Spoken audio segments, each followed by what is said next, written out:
Hello friends, welcome to my YouTube channel. आज हम लोग हिंदी के 50 प्लस इम्पॉर्टेंट क्वेश्चन को करेंगे और ये सारे के सारे क्वेश्चन जो हैं इम्पॉर्टेंट है। झारखंड बीएड एंट्रांस एग्ज़ाम में 15 क्वेश्चन पूछे जाते हैं हिंदी से और इंग्लिश के 15 क्वेश्चन होते हैं, रीजनिंग के 30 और टीचिंग एप्टीट्यूड के 40 क्वेश्चन। तो ये है पैटर्न जो कि झारखंड बीएड एंट्रांस एग्ज़ाम में पूछा जाता है। तो हम लोग यहाँ पर हिंदी के क्वेश्चन को करेंगे, ठीक है। अधिक से अधिक करेंगे, 50 प्लस 60 प्लस भी हो सकते हैं, लेकिन हम यहाँ पर विद कॉन्सेप्ट सीखने वाले हैं। जैसे कि यहाँ देखिए पहला क्वेश्चन, यहाँ नंबर पर मत जाइएगा, फर्स्ट नंबर लगा लीजिएगा। निम्न में से कौन सा शब्द विशेषण है। तो यहाँ पर विशेषण की बात आ गई ना, तो विशेषण के बारे में हम लोग जितने भी पॉइंट हो सकते हैं उन सबको देखेंगे और सब क्वेश्चन में ऐसे हम लोग करेंगे, ठीक है। तो यहाँ पर पूछा गया है कि निम्न में से कौन सा शब्द विशेषण नहीं है, बेकारी, वृक्ष, फुफेरा या फिर सौंदर्य। तो करेक्ट आंसर होगा ऑप्शन सी जो कि है फुफेरा है। तो यहाँ पर विशेषण के बारे में जान लीजिए कि विशेषण किसे कहते हैं। अगर आपको पता भी है तो यहाँ पर प्रैक्टिस हो जाएगी। कंप्लीट क्लास को करेंगे तो यहाँ पर बहुत कुछ आप सीख करके जाएंगे और क्लास को छोड़ देंगे तो आपसे मिसिंग हो ही जाएगा कुछ ना कुछ, इसलिए कंप्लीट वॉच कीजिए जिससे आपकी प्रिपरेशन और भी स्ट्रॉन्ग हो जाएगी। तो विशेषण क्या है, जिसको इंग्लिश में बोलते हैं एडजेक्टिव बोलते हैं, ठीक है। तो विशेषण वह शब्द, विशेषण जो है जो शब्द संज्ञा या सर्वनाम की विशेषता बताता है। ये क्या करता है, संज्ञा या फिर सर्वनाम की विशेषता बताता है। इट क्वालिफाई ए नाउन और प्रोनाउन। आप लोग अगर दोनों लैंग्वेज से रिलेट करके पढ़ेंगे ना तो और इजी वे में समझ सकते हैं। तो ये नाउन या फिर प्रोनाउन को क्या करता है, क्वालिफाई करता है। एक एग्जाम्पल के थ्रू मैं यहाँ पर आपको समझाऊँ, ठीक है। देखिए है ना, इससे और क्या अंदर से क्वेश्चन बन सकते हैं। तो यहाँ पर राम तेज दौड़ता है, आप लोग लिख लीजिएगा, राम तेज दौड़ता है।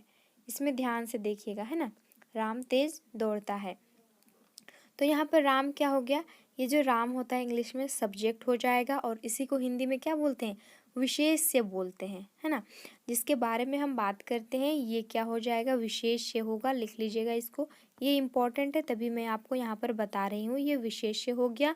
ये दौड़ता क्या है, यहाँ पर दौड़ता जो है ये क्रिया है, ठीक है, ये वर्ब है। और ये तेज जो आप देख रहे हैं ये तेज, यही है विशेषण जो इस क्रिया को, वर्ब को क्वालिफाई कर रहा है। यानी कि जो दौड़ता है वो कैसे दौड़ता है, तो वो तेज दौड़ता है। यहाँ पर वर्ब भी हो सकता है, नाउन भी हो सकता है और प्रोनाउन भी हो सकता है, संज्ञा, सर्वनाम या फिर क्रिया भी हो सकती है। तो ये समझ में आ गया। राम क्या है, यहाँ पर संज्ञा है और ये जो तेज देख रहे हैं ये तेज विशेषण है, ठीक है। तो ये समझ में आ गया होगा। और यहाँ पर देखिए विशेषण के कितने भेद होते हैं, तो विशेषण के 4 प्रमुख भेद होते हैं। पहला जो है वो गुणवाचक है, दूसरा है परिमाणवाचक, तीसरा है संख्यावाचक और चौथा है सार्वनामिक। तो ये यहाँ पर ये पॉइंट को नोट डाउन कर लीजिएगा। नेक्स्ट क्वेश्चन को देखते हैं। सेकंड नंबर क्वेश्चन है, प्रिय विशेषण के साथ प्रयुक्त होने वाली संख्या नहीं है। प्रिय एक विशेषण है, इसके साथ प्रयुक्त होने वाली संख्या कौन सी नहीं है, तो ऑप्शन ए इसका करेक्ट आंसर होगा, बैरी होगा, ठीक है। नेक्स्ट क्वेश्चन यहाँ पर देखिए, थर्ड नंबर, किस वाक्य में अच्छा शब्द का प्रयोग विशेषण के रूप में हुआ है। अच्छा शब्द का प्रयोग विशेषण के रूप में हुआ है, यहाँ पर बताना है। अच्छा है वो अभी आ जाए, ये नहीं होगा। यह स्थान बहुत अच्छा है, अच्छा होगा यहाँ पर, ठीक है, अच्छा होगा। तुमने अच्छा किया जो आ गए, ये भी नहीं होगा। अच्छा तुम घर जाओ, ये भी नहीं। तो देखिए यह स्थान बहुत अच्छा है, हम लोग इस जगह की बात कर रहे हैं कि वो कैसा है, ठीक है। तो ये अच्छा है, यानी कि ऑप्शन बी करेक्ट आंसर होगा। यहाँ आंसर देख लीजिए, ऑप्शन बी है। नेक्स्ट है, इम्पॉर्टेंट क्वेश्चन है, रचना की दृष्टि से क्रिया के कितने भेद हैं। ये रचना की दृष्टि से पूछा गया है। तो रचना की दृष्टि से क्रिया के दो भेद हैं। पहला आप लोग लिख लीजिएगा, सकर्मक, सकर्मक जिसमें कर्म होता है, और अकर्मक जिसमें कर्म नहीं होता है। इसमें कर्ता इसमें कर्ता के बारे में बात करते हैं। इसमें कर्ता और कर्म दोनों ही होते हैं। तो ये आपको समझ में आ गया कि क्रिया के जो भेद हैं वो रचना के आधार पर दो होते हैं। तो ऑप्शन सेकंड करेक्ट आंसर होगा। नेक्स्ट, और ये इम्पॉर्टेंट क्वेश्चन है, क्रिया का मूल रूप कहलाता है। देखिए, क्रिया का जो मूल रूप है वो क्या कहलाता है? तो यहाँ देखिए, क्रिया विशेषण, कारक, धातु या फिर इनमें से कोई नहीं। तो करेक्ट आंसर होगा ऑप्शन सी होगा, धातु कहलाता है। इसको आप लोग जरूर से एक बार प्रैक्टिस कीजिएगा बाद में कि क्रिया का जो मूल रूप होता है उसे क्या कहते हैं, तो उसे धातु कहा जाता है। नेक्स्ट क्वेश्चन है यहाँ पर देखिए, निम्न क्रियाओं में से कौन सी क्रिया अनुकरणात्मक नहीं है? सबसे पहले तो ये वर्ड को हम लोग को यहाँ पर समझना है कि अनुकरणात्मक का मतलब क्या होता है। देखिए, अनुकरण यहाँ पर छुपा हुआ है। तो अनुकरण का मतलब क्या होता है कि नकल करना, कॉपी करना किसी का। तो हम ऐसा कौन सा यहाँ पर क्रिया है, वर्ब है, जिसको हम नकल नहीं कर सकते हैं? मिमियाना, झुठलाना, हिनहिनाना या फिर फड़फड़ाना, ये सब हम अनुकरण कर सकते हैं, लेकिन झुठलाना को अनुकरण नहीं कर सकते हैं। तो इसको देखिए, ऑप्शन बी करेक्ट आंसर होगा। नेक्स्ट है, निम्न वाक्यों में से कौन सा ऐसा वाक्य है जिसकी क्रिया कर्ता के लिंग के अनुसार ठीक नहीं है? देखिए, कर्ता के लिंग के अनुसार यहाँ पर ठीक नहीं है। तो देखिए, घोड़ा दौड़ता है, ये तो सही है। हाथी सोती है, लड़की जाती है, राम आता है। तो हाथी सोती नहीं है, ये यहाँ पर करेक्ट आंसर होगा, ऑप्शन बी होगा। नेक्स्ट है, काम का नाम बताने वाले शब्द को क्या कहते हैं? जैसे काम का नाम जो भी बताता है उसको हम क्या कहते हैं? तो ऑप्शन ए, जिसको हम क्रिया कहते हैं। देखिए, यहाँ पर 50+ क्वेश्चन को करने वाले हैं। तो आप अपना स्कोर जरूर से बताइएगा कमेंट सेक्शन में कि कितने प्रश्न के उत्तर जो हैं वो करेक्ट हुए हैं। तो नेक्स्ट क्वेश्चन यहाँ पर देखिए, इम्पॉर्टेंट है, ये काल से है। मैं खाना खा चुका हूँ, इस वाक्य में भूतकालिक भेद इंगित कीजिए। कौन सा भूतकालिक भेद होगा? आसन्न भूत, संदिग्ध भूत, सामान्य भूत या फिर पूर्ण भूत? देखिए, मैं खाना खा चुका हूँ, ये कंप्लीट हो गया है, तो ये पूर्ण भूत हो जाएगा, ऑप्शन डी। नेक्स्ट क्वेश्चन है यहाँ देखिए, किस वाक्य में क्रिया वर्तमान काल में है? कौन सा वाक्य है जिसमें जो क्रिया है वो वर्तमान काल में है? तो कल वे आने वाले थे, मैं तुम्हारे पत्र पढ़ रहा हूँ, और उसने फल खा लिए थे, अचानक बिजली चौंध उठी होगा, यहाँ पर कौंध नहीं होगा। तो इसका करेक्ट आंसर होगा, वर्तमान में बताना है, तो यहाँ पर ऑप्शन बी करेक्ट आंसर होगा। और ये कैसा है? ये अपूर्ण वर्तमान है ना। ये काम जो है ये चल रहा है, कंटिन्यू अभी हो रहा है, कंप्लीट नहीं हुआ है, तो इसलिए ये अपूर्ण वर्तमान काल होगा। नेक्स्ट क्वेश्चन है, चिड़िया आकाश में उड़ रही है, इस वाक्य में उड़ रही है जो क्रिया किस प्रकार की है? जो उड़ रही है ये किस प्रकार की क्रिया है? तो करेक्ट आंसर होगा ऑप्शन सी, जो कि है अकर्मक होगा। नेक्स्ट है, किस वाक्य में सामान्य भूतकाल है? देखिए, सामान्य भूतकाल, काल बहुत ही इंपॉर्टेंट है, आप लोग इसको पढ़ लीजिएगा। 3 काल होते हैं, एक भूतकाल, वर्तमान काल और भविष्यत काल, ये आपको पता ही होगा। उसने पुस्तक पढ़ी होगी, ये तो फ्यूचर यानी कि भविष्यत हो गया। उसने पुस्तक पढ़ी, उसने पुस्तक पढ़ी और उसने पुस्तक पढ़ी थी, तो यहाँ पर सामान्य पूछा है, तो इसका करेक्ट आंसर होगा ऑप्शन सी होगा, जो कि उसने पुस्तक पढ़ी। सामान्य भूतकाल में क्या होता है कि अभी जस्ट कंप्लीट हो गया है, वर्क जो भी हम कर रहे थे वो कंप्लीट हो चुका है। नेक्स्ट है, निम्न में से किस वाक्य में अकर्मक क्रिया है? अकर्मक क्रिया किसे कहते हैं? जिसमें कर्ता हो और यहाँ कर्म ना हो, ठीक है। और सकर्मक किसे कहते हैं? जो कर्ता के साथ साथ कर्म भी हो। तो मैं बालक को जगवाता हूँ, राम पत्र लिखता है, मैं गेहूँ पीस रहा हूँ, मदन गोपाल को हंसा रहा है। तो करेक्ट आंसर होगा ऑप्शन सी, जो कि गेहूँ पीस रहा है। नेक्स्ट है, सामान्य वर्तमान काल का उदाहरण यहाँ पर बताना है। सामान्य वर्तमान काल का उदाहरण, रमेश ने समाचार पत्र पढ़ा, वह कलकत्ता जाता है, सीता बाजार जाती होगी और वर्षा हो रही थी। तो सामान्य वर्तमान में यहाँ पर देखिए ऑप्शन बी, जो कि वह कलकत्ता जाता है। नेक्स्ट है, निम्न में से किस वाक्य में अकर्मक क्रिया है? अकर्मक क्रिया यहाँ पर देखना है। मैंने उसे पुस्तक दी, उसकी कमीज है, श्याम भात खाता है, ज्योति रोती है। करेक्ट आंसर होगा ऑप्शन डी, जो कि है ज्योति रोती है।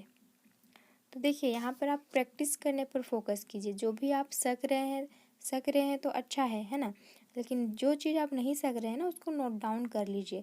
क्लास में करेंगे और नहीं सीख रहे हैं उस चीज़ को, अगर आप नोटबुक में नोट कर लेंगे और बाद में 1-2 बार देखेंगे तो वो हमेशा के लिए याद रह जाएगा। ये आपके फ़ायदे के लिए मैं बता रही हूँ, ठीक है। नेक्स्ट और इम्पॉर्टेंट क्वेश्चन है ये, निम्न में से विकारी शब्द कौन है? तो विकारी शब्द हमें यहाँ पर बताना है।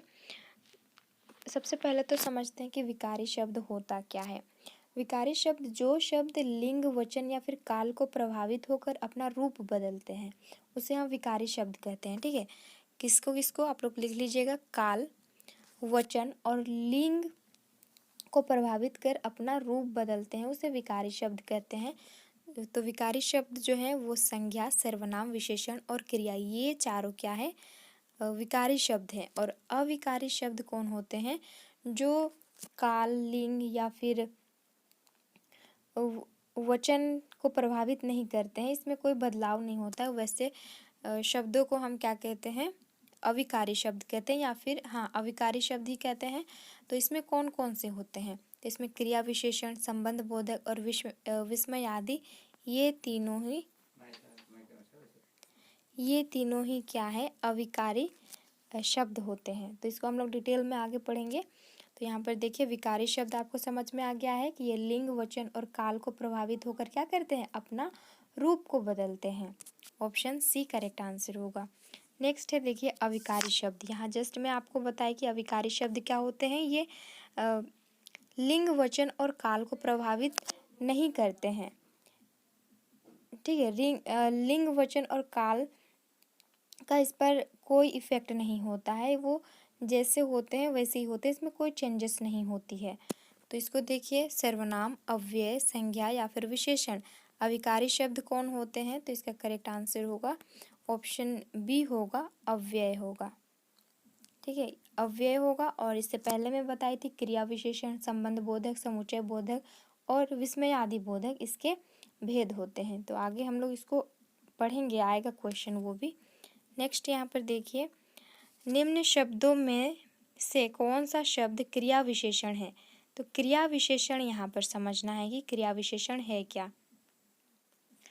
ये जो आप यहाँ क्रिया विशेषण देख रहे हैं ना, अभी जस्ट हम लोग पढ़े अविकारी, तो ये अविकारी का ही क्या है, भेद है एक, ठीक है। तो ये क्रिया विशेषण है। क्रिया विशेषण होता क्या, जो शब्द क्रिया की विशेषता को बताता है उसे हम क्रिया विशेषण कहते हैं। इसके भी 4 भेद हैं। ये तो एक भेद है ही, किसका, अविकारी या फिर अव्यय का भेद है क्रिया विशेषण, और इसके भी 4 भेद होते हैं। तो इसको हम लोग इतना डिटेल से नहीं देखेंगे। तो क्रिया विशेषण समझ में आ गया कि क्रिया की विशेषता बताता है, उसे क्रिया विशेषण कहते हैं। तो यहाँ पर देखिए, और अव्यय क्या होते हैं, लिंग, वचन और काल के अनुसार वो चेंज नहीं होते हैं, नहीं बदलते हैं।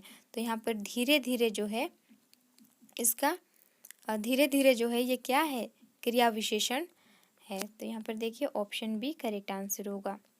नेक्स्ट है अव्यय के कितने भेद हैं? अभी मैं आपको बताया कि अव्यय के 4 भेद होते हैं। सबसे पहले आप लोग लिख लीजिएगा क्रिया विशेषण, जो अभी जस्ट हम लोग देखे। उसके बाद संबंध बोधक, समुच्चय बोधक और विस्मय आदि बोधक, ठीक है, ये 4 होते हैं अव्यय। नेक्स्ट क्वेश्चन है, किस एक वाक्य में क्रिया विशेषण प्रयुक्त हुआ है? क्रिया विशेषण प्रयुक्त हुआ है, यहाँ पर देखना है। रमेश तेज धावक है, वह काला कुत्ता है, वह धीरे से बोलता है, सत्यवाणी सुंदर होती है। तो देखिए ऑप्शन सी करेक्ट आंसर हो जाएगा, जो कि है वह धीरे बोलता है। देखिए धीरे ये नहीं बदलेगा, लिंग यहाँ पर वह आ गया, अगर तुम भी आता ना तो तुम धीरे बोलते हो, आप धीरे बोलते हैं, तुम लोग धीरे बोलते हैं, तो ये धीरे में कोई भी बदलाव नहीं आया है, इसी को अव्यय बोलते हैं। तो यहाँ क्रिया विशेषण प्रयुक्त हुआ है, ऑप्शन सी। नेक्स्ट है बृहत विशेषण का शुद्ध उत्तमावस्था बताना है। यहाँ पर जैसे डिग्री होता है इंग्लिश में पॉजिटिव डिग्री, कंपैरेटिव डिग्री और सुपरलेटिव डिग्री, तो यहाँ पर उसी को उत्तमावस्था, उत्तरावस्था या फिर मूलावस्था बोलते हैं। तो देखिए जो मूलावस्था होती है इसको पॉजिटिव डिग्री बोलते हैं, ठीक है, पॉजिटिव डिग्री बोलते हैं। और उत्तरावस्था, उत्तरावस्था को क्या बोलते हैं, इसको लिख लीजिएगा ताकि कंफ्यूज ना हो, इससे क्वेश्चन बहुत सारे आएंगे। तो इसे कंपैरेटिव डिग्री बोलते हैं, उत्तरावस्था को कंपैरेटिव डिग्री, और जो उत्तमावस्था है इसे सुपरलेटिव डिग्री बोलते हैं, ठीक है। जैसे कि गुड, बेटर, बेस्ट होता है ना, जैसे गुड जो है वो क्या हो जाएगा, मूल यानी कि पॉजिटिव डिग्री हो जाएगा। बेटर क्या हो जाएगा, ये कंपैरेटिव डिग्री यानी कि उत्तरावस्था, और उत्तमावस्था जो कि बेस्ट हो जाएगा। ठीक वैसे ही यहाँ पर बृहत दिया हुआ है तो ये मूल अवस्था है इसका उत्तमावस्था के लिए क्या करना होगा, यहाँ पर उत्तमावस्था बोला है यानी कि हमें सुपरलेटिव डिग्री चूज करना है। तो यहाँ पर ऑप्शन बी बृहत्तम हो जाएगा, और इसी का जो है उत्तरावस्था क्या हो जाएगा, बृहत्तर हो जाएगा। लेकिन यहाँ पर हमें क्या बोला गया है कि उत्तमावस्था बताना है, तो ऑप्शन बी बृहत्तम हो जाएगा। ये आपको समझ में आ गया होगा। आगे क्वेश्चन आएंगे, अभी एक दो क्वेश्चन करेंगे तो आपको खुद ब खुद समझ में आ जाएगा। जैसे यहाँ पर देखिए उत्तरावस्था तो आप समझ ही गए थे, किसको बोलते हैं, ये कंपैरेटिव डिग्री को बोलते हैं। तो घनिष्ठ की शुद्ध उत्तरावस्था क्या होगा, तो घनिष्ठतर होता है, ठीक है, ऑप्शन बी करेक्ट आंसर होगा यहाँ पर। नेक्स्ट है संबंध कारक का चिन्ह बताना है। कारक आप लोग पढ़ लीजिएगा। तो संबंध कारक का चिन्ह क्या होगा, ऑप्शन ए रा रे री या फिर का के की होता है, तो यहाँ पर रा रे री दिया हुआ है, ऑप्शन ए करेक्ट आंसर होगा। कारक के भेद क्या कितने हैं आपको पता ही होगा, 8 है। कर्ता ने कर्म, कर्ता कर्म करण संप्रदान अपदान संबंध और अधिकरण और संबोधन, ये 8 भेद हैं इसके, ठीक है, 8 रूप माने गए हैं। नेक्स्ट देखते हैं, निम्न में से विकारी शब्द कौन सा है। विकारी शब्द आपको मैं और एक बार याद दिला दूं, जो काल वचन लिंग के अनुसार अपना अवस्था को बदल दे, ठीक है। तो यहाँ पर क्या है, लड़का है, यथा है, परंतु है, आज है, तो ये कौन सा होगा विकारी शब्द, ऑप्शन सी होगा। और विकारी शब्द में कौन कौन से आए थे एग्जाम्पल, संज्ञा, सर्वनाम, संज्ञा, सर्वनाम, क्रिया विशेषण, ये 4 जो हैं वो विकारी शब्द हैं। नेक्स्ट है सभा में विषयों लोग थे, इसमें विशेषण कौन सा भेद है, तो इसका करेक्ट आंसर देखिए ऑप्शन सी है, अनिश्चित संख्यावाचक होगा। नेक्स्ट क्वेश्चन है जो क्रिया अभी हो रही है, अभी कंप्लीट नहीं हुआ, अभी कंटिन्यू चल ही रहा है, तो उसको क्या बोलेंगे, अपूर्ण वर्तमान करेंगे, बोलेंगे, जो कि पूरा नहीं हुआ है, अभी चल ही रहा है, ठीक है, तो अपूर्ण होगा। ऐसे ही रिलेट करना है, जैसे कि अभी क्रिया हो ही रही है, कंप्लीट नहीं हुआ है, तो जो कंप्लीट हो जाता है उसको हम क्या बोलते हैं, पूर्ण बोलते हैं, और जो कंप्लीट नहीं होगा उसको क्या बोलेंगे, अपूर्ण बोलेंगे, तो ये अपूर्ण वर्तमान हो जाएगा। नेक्स्ट देखिए कौन सा शब्द क्रिया विशेषण है। यहाँ पर अभी मैं आपको बताई थी क्रिया विशेषण के बारे में, आपको अच्छे से समझ में आ गया होगा। तो ये जो है काल वचन लिंग के अनुसार नहीं चेंज होता है। तो पहला बुद्धिमान, मीठा, तेज, तो करेक्ट आंसर होगा यहाँ पर ऑप्शन डी जो कि है तेज है। देश को हानि जयचंदों से होती है, रेखांकित में संज्ञा बताइए, तो संज्ञा क्या होगा इसका, ऑप्शन डी होगा जो कि है जातिवाचक। नेक्स्ट है गरीबों को वस्त्र दो, वाक्य में कारक क्या होगा, तो को किस में आता है, कर्ता ने कर्म को आता है ना, कर्म को, तो यहाँ पर ऑप्शन सी करेक्ट आंसर होगा, ऑप्शन हाँ सी करेक्ट आंसर होगा। नेक्स्ट है इम्पॉर्टेंट क्वेश्चन है, तुम्हें क्या चाहिए, रेखांकित पद का रेखांकित का सर्वनाम बताइए, तो यहाँ पर क्या का बताना है, तुम्हें क्या चाहिए।